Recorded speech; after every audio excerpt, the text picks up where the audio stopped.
Hello everyone, welcome to this lecture. The plan for this lecture is as follows. In this lecture we will introduce hybrid public key encryption scheme and we will introduce ChemDem paradigm and we will see an instantiation of CDH based Chem in the random oracle model and a DDH based instantiation of Chem in the standard model. So, let us start with the motivation of hybrid public key ciphers, and before doing that let us compare the public key encryption scheme with a secret key encryption scheme. So, imagine we are given a public key encryption scheme pi pub and we are given a symmetric key encryption scheme pi prive. Then if we consider the public key encryption scheme, the key agreement is not at all a challenge, because that is what was the whole motivation for the birth of public key encryption process. If I am a receiver, it suffices for me just to announce my public key in the public domain, and anyone who wants to encrypt a message and send it to me, it can pick my public key and encrypt and send it to me, encrypt the message and send it to me. On the other hand, we had seen that key agreement is the biggest challenge in the symmetric key domain. Until and unless the common key is established between the sender and the receiver, we cannot use any of the symmetric key primitives. If we consider the public key encryption scheme, a downside there is that the message space has to be a finite group or a finite algebraic structure, which in most cases is the group, which is kind of a restriction, because in practice the message space should be a set of bit string. On the other hand, message space in the symmetric key world are binary strings, right. We do not require any sophisticated algebraic structure from the underlying message space for the overall security of my symmetric key encryption schemes. If we consider public key encryption schemes, they are computationally very heavy, because we have to perform modular exponentiations, for instance in RSA function in El-Gamal encryption scheme, and performing modular exponentiations is very computationally expensive, heavy, compared to the encryption process, decryption process that we use in symmetric encryption schemes, which are super fast and performs operations which are most of them are of order, which are of XOR operations.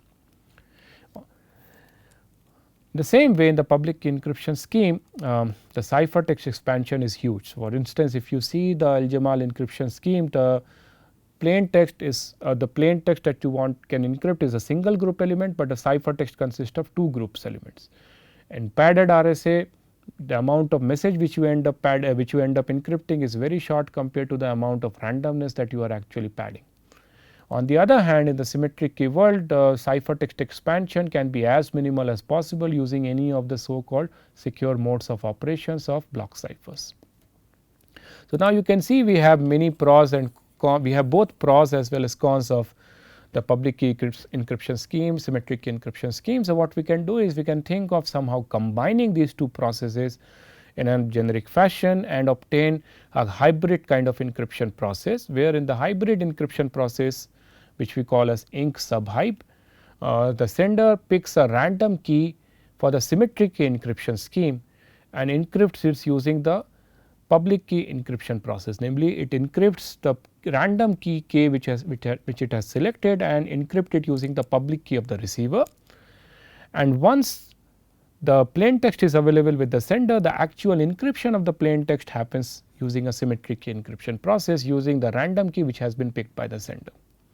And now, if we do this, what's happening here is basically the entire efficiency of the hybrid encryption process becomes almost that of the symmetric encryption process, because the actual message which we are encrypting gets encrypted using a symmetric encryption process. The extra payload that we are paying here is to encrypt the symmetric key which is used for encrypting the actual plain text using a public key encryption process,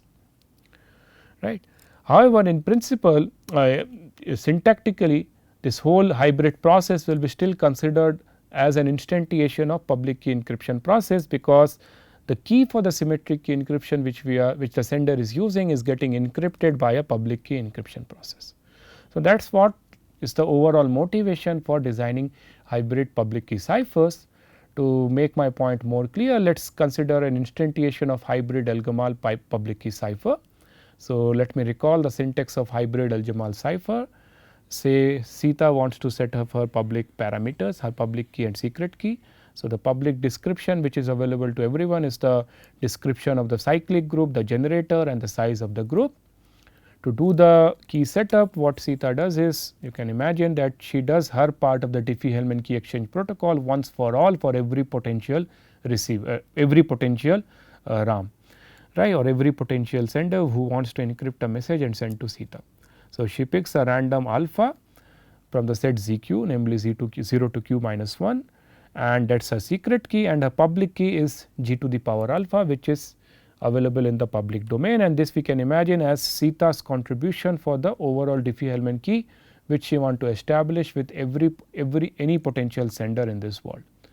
Now, imagine there is a sender which has a plain text little m which it wants to encrypt, and now this plain text is a bit string, it need not be an element of group.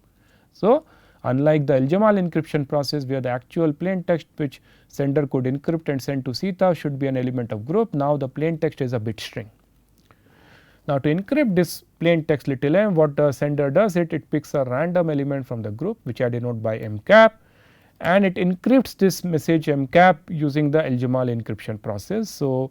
it computes the ciphertext C1 comma C2 where C1 can be interpreted as sender's contribution for the Diffie-Hellman key exchange protocol, namely G to the power beta, where beta is randomly picked, and C2 is the actual encryption of this random mcap using the common Diffie-Hellman key G to the power alpha beta.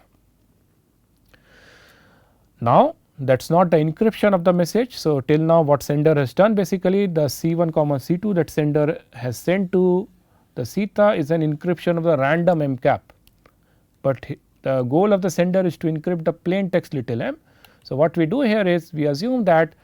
apart from the description of the cyclic group, generator, group order and so on, we assume that we have the description of a key derivation function big H publicly available, and assume that the key derivation function maps elements from the group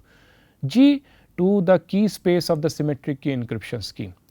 that sender is now going to use. So, now what sender is going to do is, sender knows that by sending C1 comma C2 to the Sita, sender knows that Sita also will end up getting the common key G to the power alpha beta, and assuming that DDH assumption is true in the underlying group, this key G to the power alpha beta is going to be a random element from the group from the viewpoint of a computationally bounded adversary. So, what sender can now do it can derive a bit string, a key for the symmetric key encryption process by applying a key derivation function to this random element mcap, right, and that key is used to now encrypt the plain text little m, which is a bit string, and that is the actual encryption of the plain text m which sender wants to encrypt. So, the decryption at the Sita's end happens as follows. So, for decryption, Sita also needs to recover the same mcap which sender has used to derive the symmetric key little k, and mcap can be obtained by decrypting C1 comma C2 as per the syntax of El-Gamal encryption scheme. And once mcap is recovered by Sita, what Sita can do is she can also apply the same publicly available key derivation function on mcap, and once mcap is recovered, she can decrypt the C component of the ciphertext as per the decryption algorithm of the symmetric key encryption process and recover m. So, that is how you can interpret a hybrid version of El-Gamal public key cipher.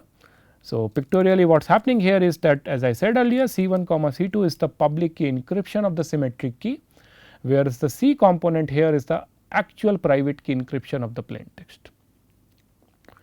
However, if you pause here for a moment, right, the above idea of encrypting a random group element by sender and deriving a key from it is an overkill, right. So, what is happening here is sender is using a random group element mcap, encrypting it as a whole using El-Gamal encryption process, and then deriving from that mcap a symmetric key. That is an overkill here.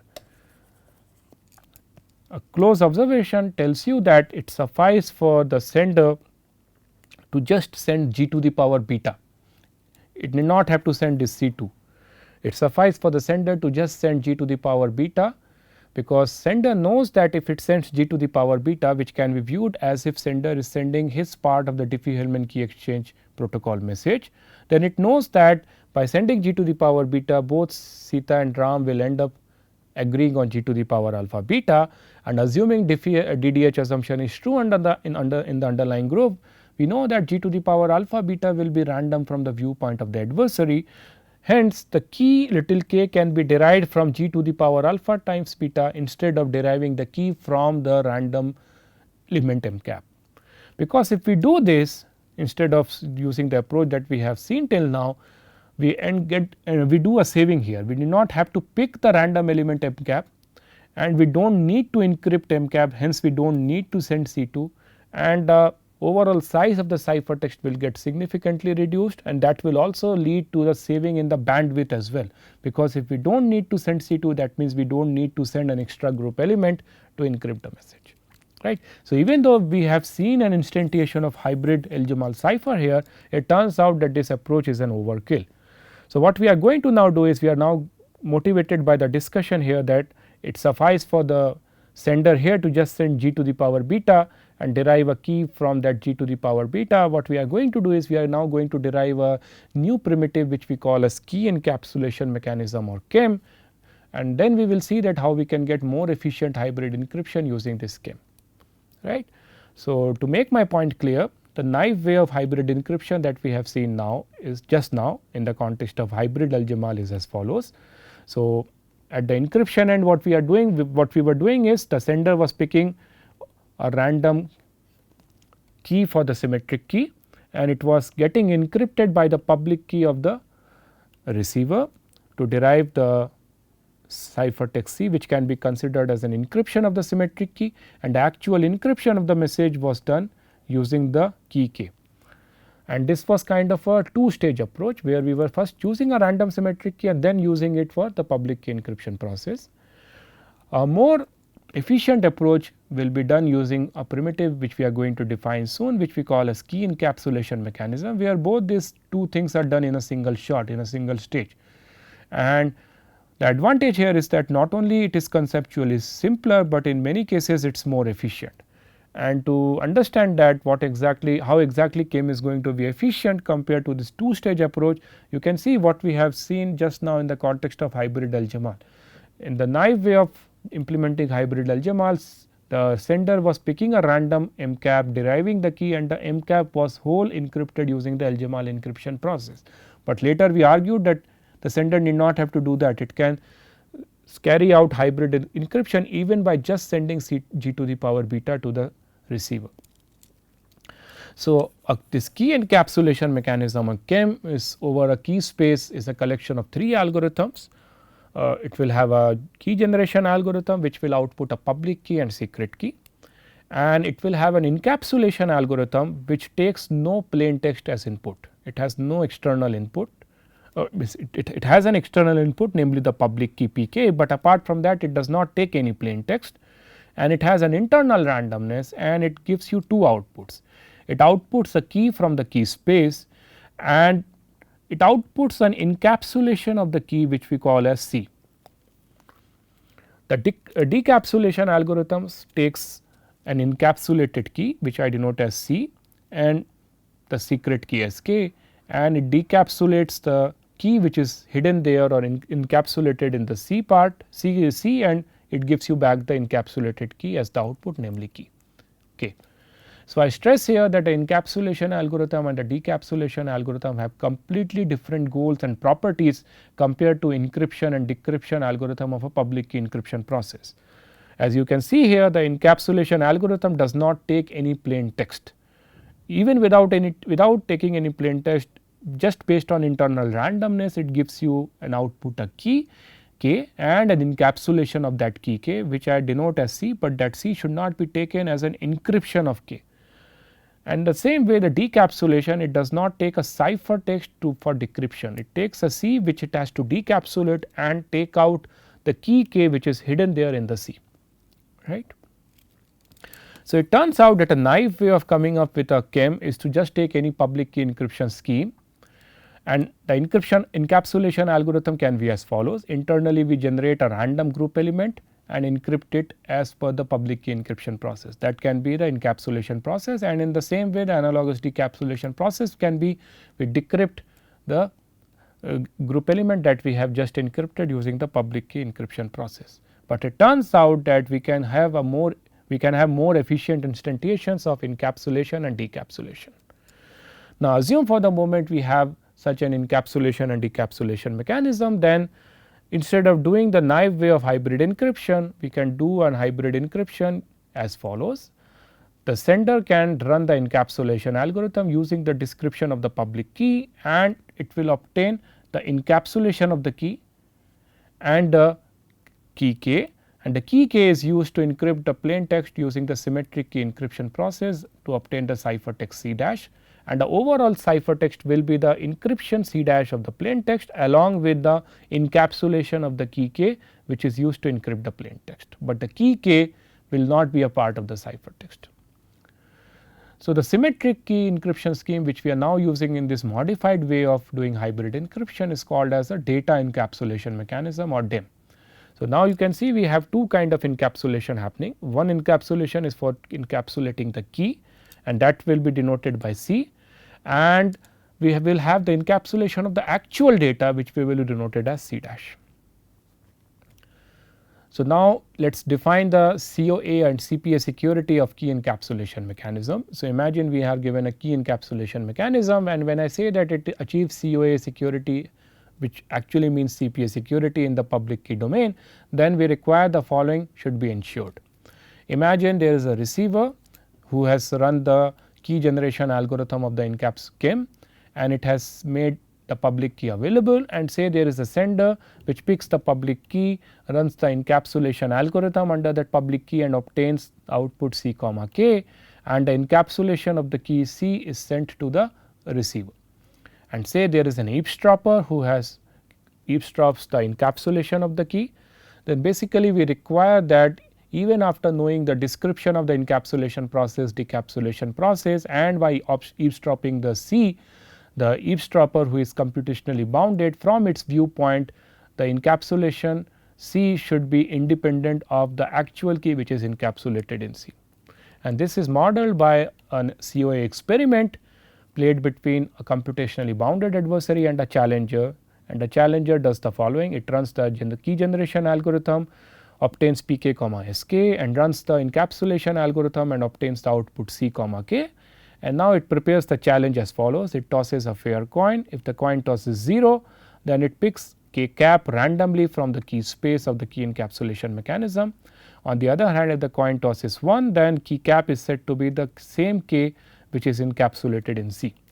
And now the challenge for the adversary is as follows: the adversary is given the public key, the encapsulated key, the encapsulation C, and k cap.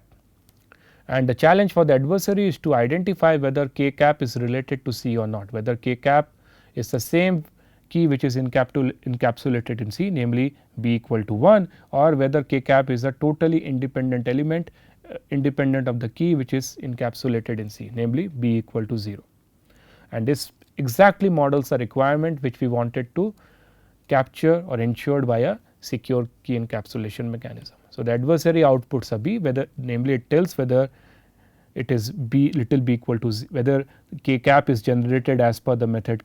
b equal to 0 or whether b equal to 1. And definition and rules of the game here is that we say that adversary has won the game, meaning that the output of the experiment is 1 if and only if b dash equal to b. And we say that our key encapsulation mechanism is COA secure if for every polytime adversary there exists a negligible function such that the probability of adversary winning the game is upper bounded by half plus negligible probability, or equivalently saying that the distinguishing advantage of the adversary is negligible, namely it does not matter whether k cap is generated as per method little b equal to 0 or as per method little b equal to 1, the output of the adversary should be almost the same except with negligible probability in both the cases. Now, the reason I am calling it COA security as well as CPA security, because since we are in the public key world and public key is explicitly given to the adversary need not have to get any encapsulation oracle service from the challenger. It can run the encapsulation algorithm using the public key pk on its own on any randomness and generate any kind of C comma k. Our goal here is to ensure that even if it has got encapsulation oracle service explicitly, still it should not be able to figure out whether k cap is related to C or not. Now, what we are going to discuss here is a very interesting result. We are going to show is that if you are given a key encapsulation mechanism which is COA secure, then combining it with any symmetric key cipher which is CO secure, you can obtain a CPA secure hybrid encryption process. So, imagine you are given a key encapsulation mechanism and you are given a symmetric key encryption process, and say we combine these two primitives to obtain a hybrid encryption process as follows. So, the key generation algorithm of the hybrid process basically runs the key generation of algorithm of the KEM and outputs the public key and secret key. The encryption algorithm of the hybrid process takes the plain text little m and the public key pk, and internally it does the following: it runs the encapsulation algorithm, obtains k comma c, and using the key it runs the symmetric key encryption algorithm on the plain text m and obtains the ciphertext c dash, and the overall ciphertext is the encapsulation of the key and the encapsulation of the data, namely c comma c dash, and the decryption happens in the hybrid process analogously, namely if you have the secret key sk and the ciphertext c comma c dash, then you first decapsulate the encapsulation of the key and obtain the encapsulated key little k, and then using the little key k you decapsulate the c dash component of the ciphertext by running the decryption algorithm of your symmetric key encryption process and output the m as the plain text. What we are going to now formally prove is that if your KEM is COA secure and if your symmetric key encryption process is COA secure, then this overall way of combining and obtaining a hybrid encryption process is going to give you a public key CPA secure hybrid encryption process. And this is quite surprising because what we are trying to prove here is that COA security in the symmetric key world when combined with a COA secure KEM gives you a CPA security in the public key domain. And this is surprising because in the symmetric key world we have seen that COA security and CPA security are not equivalent. And the reason, the intuition behind this theorem is as follows: if you see the encryption process of this hybrid encryption scheme, every time I want to encrypt the same message little m using the public key pk, I am going to use a different encapsulated key, because my encapsulation algorithm is going to be COA secure or CPA secure. It will not produce the same key again and again and again. And since my encapsulated key is going to be different, that means the private key encryption which I am using inside this hybrid encryption process is using a fresh key for each instance of the encryption process. So, that is all, that is what is the overall intuition behind the proof of this theorem. That means to instantiate this framework, to instantiate the symmetric key part of the encryption and the decryption, we can just use any stream cipher. So, now let us try to prove this theorem, and before going into the proof of this theorem, let us first see how exactly an instantiation of the CPA game against this hybrid encryption process will look like. So, imagine we have an adversary A who is polynomially bounded. Then in the CPA game or in the COA game, to be more specific, remember in the public key world COA and CPA security are same. So, the rules of the game will be as follows: the challenger will run the key generation algorithm, namely the key generation algorithm of the encapsulation mechanism, obtain the public key pair pk, obtain the key pair pk comma sk. The public key pk will be given to the adversary, which basically gives the adversary encapsulation oracle service on any input of its choice. Adversary submits a pair of challenge plaintext M0 M1. One of them is randomly encrypted, decided for encryption. To encrypt the challenge plaintext, the challenger runs the encapsulation algorithm under the public key, obtain the encapsulated key little k and the encapsulated ciphertext encapsulation of the key little c, and then using the encapsulated key it runs the symmetric key encryption algorithm to encrypt the challenge plaintext MB and obtain the ciphertext C dash. And now the challenge ciphertext for the adversary is the encapsulation of the key and the actual encryption of the message MB. And the challenge for the adversary is to identify whether it is seeing C star, which is an encryption of M0 or M1, and it will submit its output. And our goal is to show the following. Our goal is to show that for any polytime adversary participating in this experiment, the distinguishing advantage of the experiment is upper bounded by some negligible function. and we are going to prove that using hybrid argument. The reason we are going to use hybrid argument is that we are now having two primitives which are involved here. We are using chem as well as a symmetric key encryption process, and hence we cannot directly reduce the overall security of the hybrid encryption process to the security of any of these underlying primitives. So, remember, our goal is to prove this claim, namely the distinguishing advantage of the attacker is upper bounded by some negligible function. So, now to prove this claim, what I do here is I consider two versions of this indistinguishability game, the CPA indistinguishability game, depending upon whether the challenger has used message M0 for encryption or whether the challenger has used message M1 for encryption. So, we can imagine that the COA game against the hybrid encryption process can be viewed as a combination of two experiments which I denote as H sub 0, H sub 1, and each of these experiments can occur with probability 1 by 2. In the experiment H sub 0, it is basically a version of the COA game where the challenger has picked up the message M0 for encryption, and the experiment H1 is the instantiation of the COA game where the challenger has picked the message M1 for encryption. And since our goal is to show that our goal is to prove this claim, namely the distinguishing advantage of the attacker is negligible, our goal is to show that from the viewpoint of the attacker, H0 and H1, these two experiments are computationally indistinguishable. That means, with almost equal probability, adversary is going to output 0, adversary is going to output 0 in experiment H0 as well as in the experiment H1. Now, to prove that, what we are going to do is we are going to introduce two hybrid experiments here, which I denote as H dash sub 0 and H dash sub 1, and H dash sub 0 is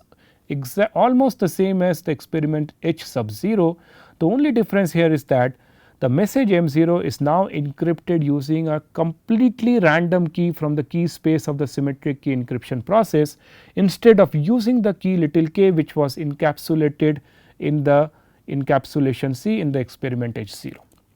And in the same way, if I consider the experiment H dash sub 1, it is different from experiment H sub 1 in the sense that here a totally independent random key is used for encrypting the message M1 compared to the experiment H1 where the key little k which was used to encrypt the message M1 was encapsulated in the encapsulation C. So, these are the differences in the experiment H dash sub 0 and H dash sub 1. Now, my claim is that the experiment H0 and experiment H dash sub 0, they are computationally indistinguishable from the viewpoint of any computationally bounded adversary. Namely, I claim here that if I take the absolute difference between the probability of the adversary A outputting 0 in the experiment H0 and outputting 0 in the experiment H dash 0, it is upper bounded by negligible probability, and this is because of the COA security of the underlying key encapsulation mechanism. Namely, I can formally prove that if my underlying key encapsulation mechanism is COA secure, then it does not matter whether my challenger uses a totally independent key from the symmetric key from the key space of the symmetric key encryption scheme for encrypting the message, or whether it is using a key which is generated by running a key encapsulation chem. From the viewpoint of the adversary, the C dash could be an encryption produced by both kind of keys. It cannot distinguish apart whether it is seeing C dash of type H0 or whether it is seeing C dash of type H dash sub 0. Right. We can formally prove that by reducing the security to the COA security of the underlying chem. I am not going into the exact proof of that, I leave those details for you as an assignment. Now, if I consider the experiment H dash sub 0 and H dash sub 1, I can say that they are computationally indistinguishable from the viewpoint of any polytime adversary, and this follows from the COA security of the underlying symmetric key cipher. Namely, if my underlying symmetric key cipher is COA secure, then it does not matter whether the adversary is seeing an encryption of M0 or whether the adversary is seeing an encryption of M1, it cannot distinguish apart. The rest of the information that the adversary is seeing, namely PK, C comma C dash and so on, their distribution are exactly the same in the experiment h dash sub 0 and h dash sub 1. So, basically I can say that this experiment h 0 dash and h 1 dash, they are basically the two versions of the indistinguishability game of the underlying they are the two versions of the COA indistinguishability game for the underlying symmetric key cipher. And if my underlying COA symmetric key cipher, underlying symmetric key cipher is COA secure, then I know that from the viewpoint of this computationally bounded adversary A, the experiment h 0 dash and h 1 dash are same. And finally, using the same argument which I used to show the computational indistinguishability of h 0 and h 0 dash, I can say that the experiment h 1 and h 1 dash, they are computationally indistinguishable because from the it follows from the COA security of the underlying game. Now, by using the triangle inequality, I can end up showing that if I sum these three inequalities, I end up showing that the if I take the difference of the adversary's advantage or adversary's probability of outputting 0 in h 0 and h 1, then that is upper bounded by the summation of three negligible probabilities, and we know that by the closure properties of negligible function, summation of any three negligible function in the security parameter is also a negligible function, which ends up showing that the experiments h 0 and h 1, they are computationally indistinguishable, which proves that we now have a generic construction of CPA secure asymmetric key cipher. So, now let us see an instantiation of chem based on Diffie-Hellman problems. So, the public setup here is the description of a generator of a cyclic group order and so on, and apart from that we have the description of a key derivation function mapping the group elements to the key space of the underlying symmetric encryption process. To do the key setup, basically receiver runs her part of the Diffie-Hellman key exchange protocol. So, she picks a random alpha as a secret key and the public key is g to the power alpha. And now to do the key encapsulation, basically any sender has to do the following: it will run his part of the Diffie-Hellman key exchange protocol, namely compute a random beta and compute g to the pick a random beta and compute g to the power beta, and now map the element g to the power alpha beta to an element of the key space of the symmetric key encryption scheme by running the key derivation function. So, that will be the encapsulation of the key. The decapsulation happens as follows: what the receiver does is it runs her part of the Diffie-Hellman key exchange protocol to compute the agreed upon key, namely g to the power alpha beta, and apply the key derivation function on that derived key derived group element to obtain back the key which was encapsulated in C, right. So, this is basically the same thing which we have discussed during the instantiation of our hybrid El-Gamal encryption process. Now, it turns out that the security of this scheme depends upon the underlying properties of the key derivation function and the appropriate DH problem. If we are in the random oracle model, namely if we assume that this function key derivation function is modeled as a random oracle, and if we assume that the CDH problem is difficult to solve, then we can prove that this scheme is CPA secure, and the intuition for that is if the adversary has not queried for the value of the random oracle on the input g to the power alpha beta, then the resultant output little k is random from the viewpoint of the adversary, because that is what is the property of random oracle. Now, what is the chance that adversary would have queried for g to the power alpha beta, given that it knows only the public key g to the power alpha and the encapsulation of the key, namely g to the power beta? Well, that is precisely the probability with which it can solve an instance of the CDH problem, and that is why if we assume that the CDH problem is difficult to solve, this construction is secure in the random oracle model.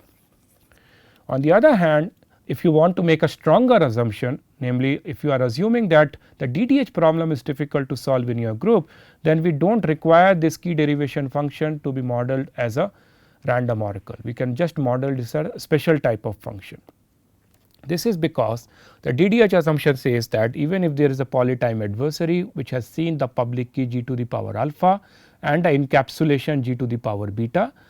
the resultant g to the power alpha beta could be any random element from its view, from the viewpoint of that computationally bounded adversary. Now, it suffices for the underlying key derivation function to be a special type of function which distribute the group elements almost evenly among the elements of the key space of the symmetric key encryption process. What I mean by that is, if I consider, if this is my group G and if this is my set fancy K, then the number of elements which map to a candidate element from this key space, the number of group elements which map to this one candidate element from the key space should be almost the same. There should not be any bias in the distribution or in the mapping by which this function big H is mapping the elements of the group to the elements of the key space of my symmetric key encryption process. If I assume that my underlying key derivation function has that kind of smoothing effect, then it suffices for me to just remain in the standard model and claim the security of this key encapsulation mechanism just based on the DDH assumption. So, now you can see the importance of the assumptions that we are making throughout this course, right. The same construction here can be proved secure with weaker assumptions, with weaker hardness assumption, namely CDH assumption, but with a more powerful properties from the underlying hash function, namely assuming it is acting as a random oracle. Whereas, if you do not want to model your underlying hash function as a random oracle, you want to model it as a special type of smooth distributing function, then you need to have a more powerful hardness assumption in your underlying group, namely you need to have the underlying you need to have the DDH problem difficult to be solved in your underlying group. So, that brings me to the end of this lecture. Just to summarize, in this lecture we have introduced hybrid encryption process and we have discussed the CPA security of hybrid encryption process. We also saw a generic construction of how to combine CPA secure or COA secure key encapsulation mechanism along with any COA secure symmetric key encryption process and get an overall CPA secure hybrid encryption process. Thank you.